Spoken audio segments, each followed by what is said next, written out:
ആഗോള രാഷ്ട്രീയ ഭൂപടത്തിൽ മുതലാളിത്തവും സോഷ്യലിസവും തമ്മിലുള്ള ആശയപരമായ പോരാട്ടങ്ങൾക്ക് നൂറ്റാണ്ടുകളുടെ പഴക്കമുണ്ട്. ലോകമെമ്പാടുമുള്ള രാഷ്ട്രീയ ചർച്ചകളിൽ എപ്പോഴും തീപ്പൊരി പടർത്തുന്ന ഒന്നാണ് ഇടതുപക്ഷ കമ്മ്യൂണിസ്റ്റ് ഭരണകൂടങ്ങളുടെ വിജയപരാജയങ്ങൾ. അമേരിക്കൻ പ്രസിഡന്റ് ഡൊണാൾഡ് ട്രംപ് തന്റെ ഔദ്യോഗിക സാമൂഹ്യ മാധ്യമ പ്ലാറ്റ്ഫോമായ ട്രൂത്ത് സോഷ്യലിൽ ഇടതുപക്ഷ ഭരണകൂടങ്ങൾക്കെതിരെ നടത്തിയ കടുത്ത പരാമർശങ്ങൾ ഈ ചർച്ചകൾക്ക് വീണ്ടും ആഗോളതലത്തിൽ ചൂടുപിടിപ്പിച്ചിരിക്കുകയാണ്.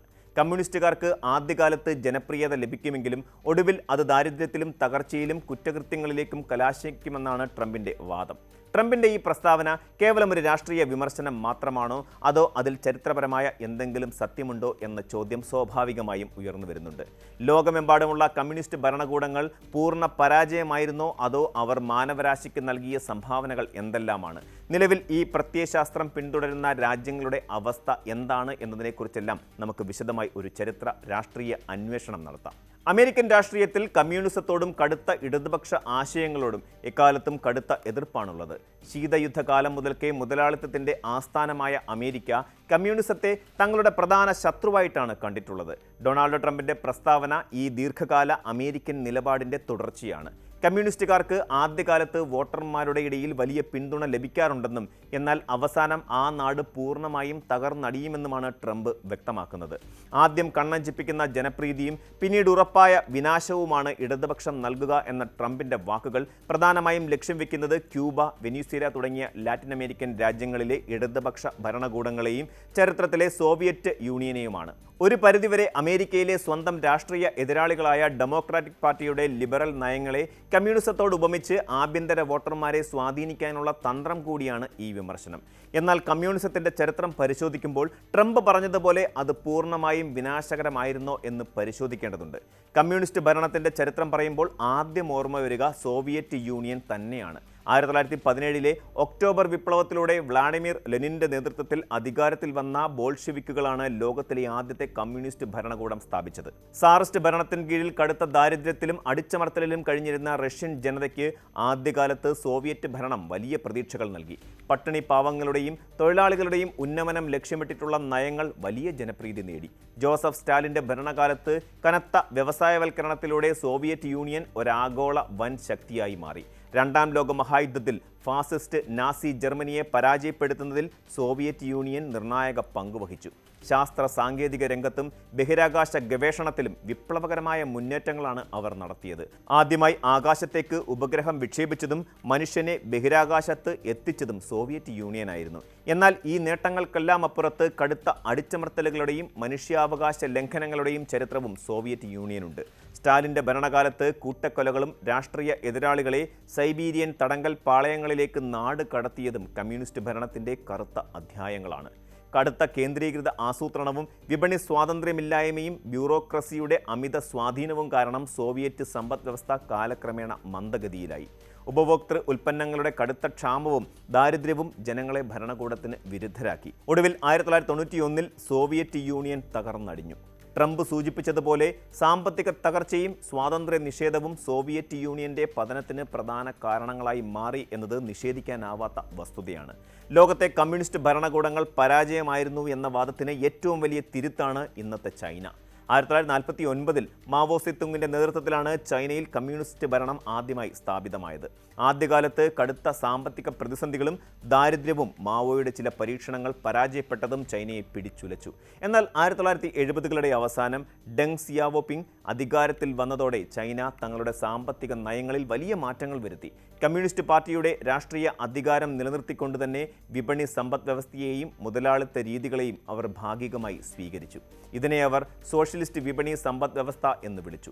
ഈ സാമ്പത്തിക പരിഷ്കാരങ്ങളുടെ ഫലമായി ചൈന കോടിക്കണക്കിന് ജനങ്ങളെയാണ് ദാരിദ്ര്യത്തിൽ നിന്നും കരകയറ്റിയത്. ഇന്ന് അമേരിക്കയ്ക്ക് തൊട്ടു പിന്നിൽ ലോകത്തിലെ രണ്ടാമത്തെ വലിയ സാമ്പത്തിക ശക്തിയാണ് ചൈന.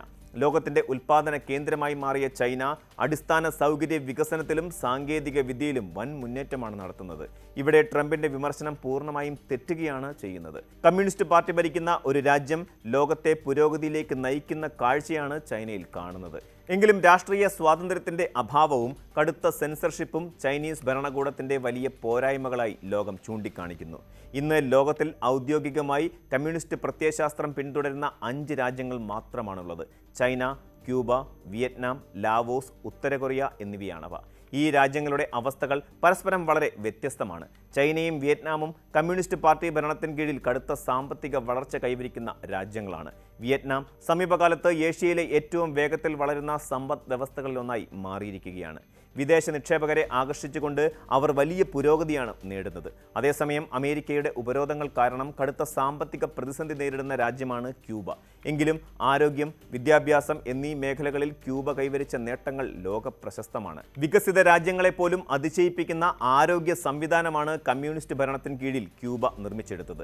ലാവോസ് ഒരു ചെറിയ രാജ്യമായി തുടരുമ്പോൾ ഉത്തര കൊറിയ തികച്ചും വ്യത്യസ്തമായ ഒരു പശ്ചാത്തലത്തിലാണ് ജീവിക്കുന്നത്. കമ്മ്യൂണിസം എന്നതിലുപരി ജൂച്ചെ എന്ന തീവ്ര ദേശീയതാ പ്രത്യയശാസ്ത്രമാണ് ഉത്തര കൊറിയ പിന്തുടരുന്നത്.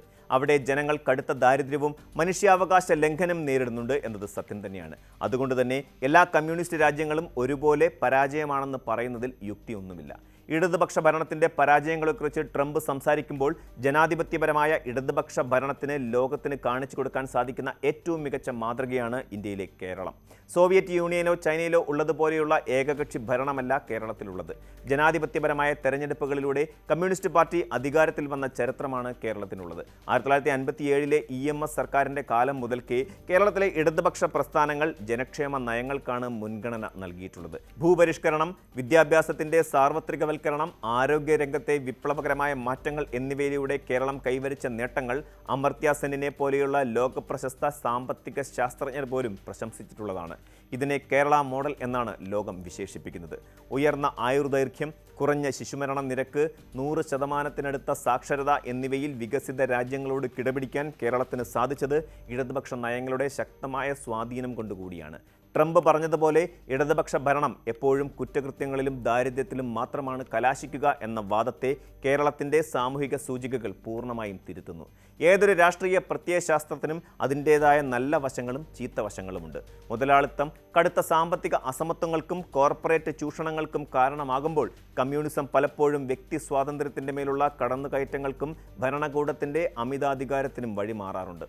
ചരിത്രത്തിലെ കമ്മ്യൂണിസ്റ്റ് ഭരണകൂടങ്ങൾ പലതും തകർന്നടിഞ്ഞത് ജനങ്ങളുടെ ജനാധിപത്യപരമായ ആവശ്യങ്ങളെ ഉൾക്കൊള്ളാൻ സാധിക്കാത്തത് കൊണ്ടാണ് എന്ന ട്രംപിൻ്റെ പരാമർശത്തിൽ ഭാഗികമായ സത്യമുണ്ട്. വെനിസ്വേല പോലെയുള്ള രാജ്യങ്ങളിലെ കടുത്ത സാമ്പത്തിക തകർച്ചയും ദാരിദ്ര്യവും ഇതിനുദാഹരണങ്ങളാണ്. എന്നാൽ കമ്മ്യൂണിസ്റ്റ് അല്ലെങ്കിൽ സോഷ്യലിസ്റ്റ് ആശയങ്ങൾ പൂർണ്ണമായും വിനാശകരമാണെന്ന് വിധിയെഴുതുന്നത് ചരിത്ര വിരുദ്ധമാണ്. തൊഴിലാളി വർഗത്തിൻ്റെ അവകാശങ്ങൾ, സൗജന്യ വിദ്യാഭ്യാസം, സാർവത്രിക ആരോഗ്യം, സാമൂഹിക സുരക്ഷാ പദ്ധതികൾ എന്നിവയെല്ലാം ലോകത്തിന് സമ്മാനിച്ചത് ഇടതുപക്ഷ ചിന്താഗതികളാണ്. ചൈനയെയും വിയറ്റ്നാമിനെയും പോലെയുള്ള രാജ്യങ്ങൾ സാമ്പത്തികമായി ലോകത്തെ മുന്നോട്ട് നയിക്കുമ്പോൾ കമ്മ്യൂണിസം പൂർണ്ണ പരാജയമാണെന്ന വാദം നിലനിൽക്കില്ല. ഈ ജനങ്ങളുടെ സ്വാതന്ത്ര്യവും സാമ്പത്തിക വളർച്ചയും ഉറപ്പുവരുത്തുന്ന ജനാധിപത്യ സോഷ്യലിസ്റ്റ് നയങ്ങളാണ് വർത്തമാനകാല ലോകത്തിന് ഏറ്റവും അനുയോജ്യം. അന്ധമായ വിമർശനങ്ങൾക്കപ്പുറം ഓരോ വ്യവസ്ഥിതിയുടെയും ഗുണദോഷങ്ങളെ വസ്തുതാനിഷ്ഠമായി വിലയിരുത്തുകയാണ് രാഷ്ട്രീയ പ്രബുദ്ധതയുള്ള ഒരു സമൂഹം ചെയ്യേണ്ടത്. കൂടുതൽ വാർത്തകൾക്ക് news 18 Keralam YouTube channel subscribe ചെയ്യുക.